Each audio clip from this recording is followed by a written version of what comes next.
Ndagusuje nshuti mukundwa, amahoro ya Kristo abe kuri wowe. Dukomeje kwiga igitabo kimwe ku basore, tugeze ku cyigisho cy'132, guhurira hamwe kw'abantu. Guteranira hamwe kw'abantu kuba ingirakamaro kandi kukigisha ku rugero rukomeye igihe abahuriye hamwe bafite urukundo rw'Imana rukurira mu mitima yabo. Igihe bahujwe no kungurana ibitekerezo mu byerekeye ijambo ry'Imana cyangwa kwiga uburyo bwo guteza imbere umurimo wayo no kugirira neza bagenzi babo. Iyo muri uko guhurira hamwe Mwuka Wera yakiriwe ngo ababere umushyitsi, iyo nta kintu gikozwe cyangwa se kivuzwe ngo kimutere agahinda, Imana ihabwa icyubahiro, bityo abantu bahuriye hamwe bagahemburwa kandi bagakomezwa.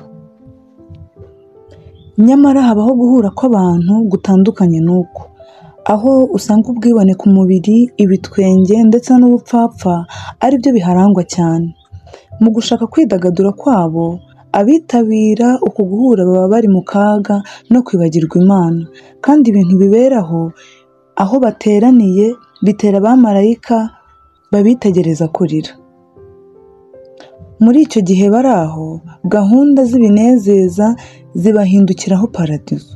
Abantu bose birundurira mu bitwenge n'ibinezeza bibasetsa.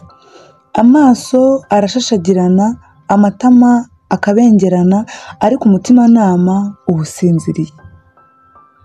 Kubura kw'ibyamwuka kwahishuwe. Bene uko gutwarwa no guhumekerwa ntigukomoka mu ijuru, bikomoka rwose muri iyi si.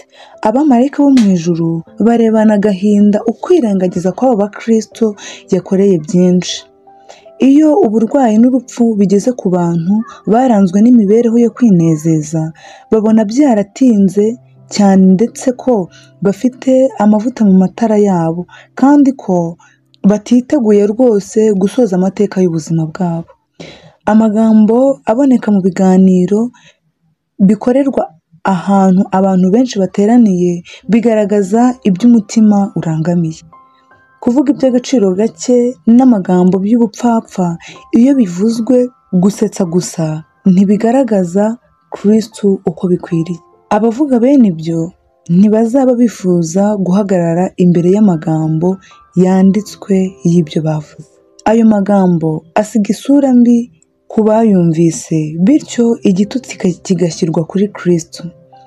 Mbega uko abasore bagombye kurinda amagambo bavuga, kuko ayo magambo ariyo azabatsindisha cyangwa akabaciraho iteka. Mwibuke ko aho mujya hose Yesu aba ari inyuma yanyu, yandika ibyo mukora kandi atega amatwi amagambo muvuga. Mbese muramutse mwumvise ijwi rye ribabwira kandi mukamenya ko yumva ibiganiro byanyu, ntimwakorwa n'ikimwaro? Umukristo nyakuri witabira ibikino n'ibinezeza by'isi aba ari ku rubuga ruteza akaga. Aba yavuye ahantu haganje umwuka muzima w'ijuru, akaba yishoye mu mwuka w'igihu n'igicu, kuko akenshi ibirori n'amahuriro yo kwishimisha ari igitutsi ku idini ya Kristo. Umuntu ukomeza komatana n'Imana mu mutima we ntashobora kwitabira bene ibyo birori. Amagambo ahumvira ntamuryohera, kuko atari ururimi rw'Abikanani. Ababa bavuga ntibagaragaza ko basobora amagambo afite injyana yo kubahisha Imana mu mitima yabo. Imbaraga zikurura mu buryo butagaragara neza. Abantu batari umwimerere mu mico no mu mibereho y'iby'idini bihutira cyane guhurira n'abandi mu binezeza n'ibikino, kandi imbaraga ihindura ibarangwaho ikurura n'abandi. Rimwe na rimwe abasore n'inkumi bagerageza kuba abakristu bubakiye kuri Bibiliya, usanga bemezwa kujya muri ibyo birori kubwo kudashaka ko batekerezwaho ko ari ba nyamwigendaho, kandi muri kamere yabo bakaba babogamira mu gukurikiza urugero rw'abandi. Usanga bishyira aho bagengwa n'abatarigeze bumvira Imana ikora mu mitima yabo cyangwa mu bwenge bwabo. iyaba barabajije urugero ngenderwaho rw'ijuru basenga kugira ngo bamenye icyo Kristo yavuze ku byerekeye imbuto zigomba kwera ku giti cy'umukristo, baba barasobanukiwe ko iyo mikino no kwishimisha ari ibirori byateguwe kubuza abantu kwemera irarika ribatumira kujya mu birori by'ubukwe bw'umwana w'intama. Rimwe na rimwe bijya bibaho ko kubwo kujya ahantu hari ibirori byo kwishimisha usanga urubyiruko rwigishijwe neza kugendera mu nzira y'Uwiteka rutwarwa no gukurura kw'imbaraga z'umuntu, maze rukifatanya n'abatojwe kandi bakarerwa mu buryo bw'isi.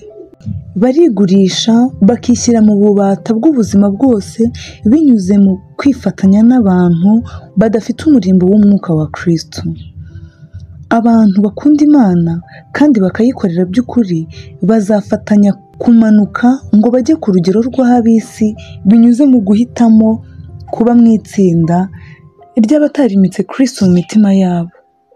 Nubwo byasaba kwiyanga no kwitanga, bazahagarara bashikamye ku ruhande rwa Kristo. Umutima warwanya imyitwarire y'ubupfapfa. Kristo yaranzwe n'imibereho yo gukora no kwitanga. None natwe ntidushobora kwiyanga ku bwe? Mbese igitambo yadutangiye no gukiranuka ategereje kuduha sizo nsanganyamatsiko zikwiriye kuba mu bwenge bwacu? Iyaba abasore bavomaga ubutunzi mu bubiko Bibiliya ibitse, iyaba batekerezaga ku mbabazi, amahoro no gukiranuka k'Uwiteka ryose biranga umuntu wiyanga, ntibakwifuza gusamara n'ibikino biteza inkeke. Iyo ibitekerezo by'abasore byuzuwemo insanganyamatsiko zikomeye kandi z'agaciro zivuga iby'agakiza, ibyo binezeza Kristo.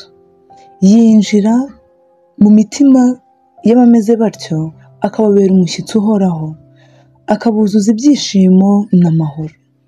Kandi urukundo rwa Kristo mu mutima ni nk'isoko y'amazi adudubiza kugeza ku bugingo buhoraho.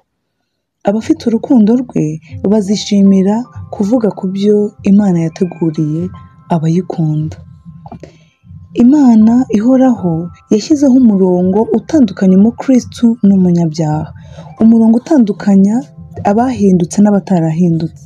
Ntabwo ayo matsinda yombi yivanga mu buryo atatandukanywa nk'uko bimera ku mabara y'umukororombya, ahubwo ayo matsinda aratandukanye nk'uko amanywa y'ihangu atandukanye n'igicuku kinishye.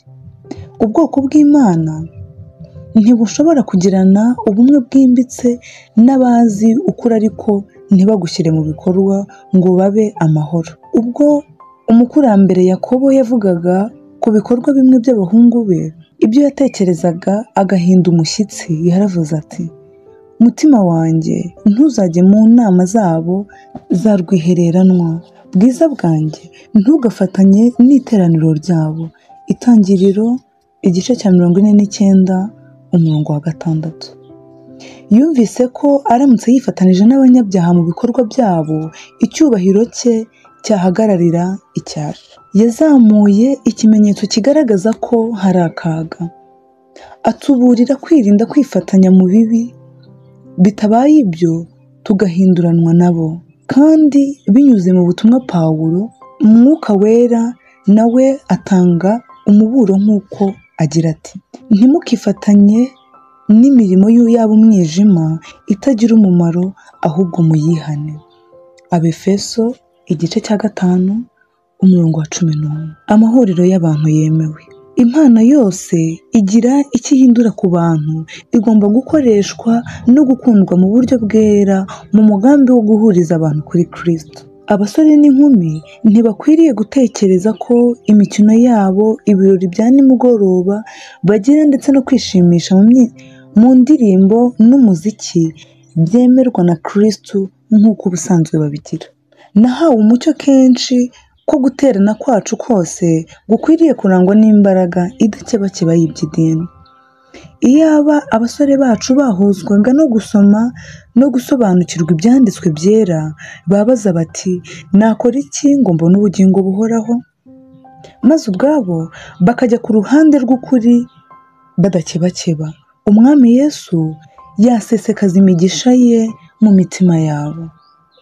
Iyaba ugize itorero wese ndetse n'umukozi wese mu bigo byacu yasobanukirwaga ko ubu buzima ari ishuri twiteguriramo gusuzumwa n'Imana yo mu ijuru ku byerekeye ubutungane, kwera kw'ibitekerezo ndetse no kutikanyiza mu bikorwa.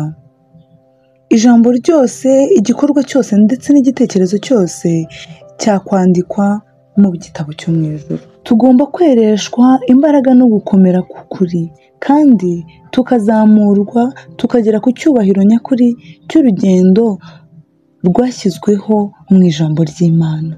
Inzira y'Uwiteka ishobora kumenywa binyuze gusa mu kumvira ijambo rye mu bushishozi bukomeye. Nimwige ijambo ry'Imana. Ubuntu n'amahoro ya Kristo bikomeze kuba kuri wowe none n'iteka ryose. Amen.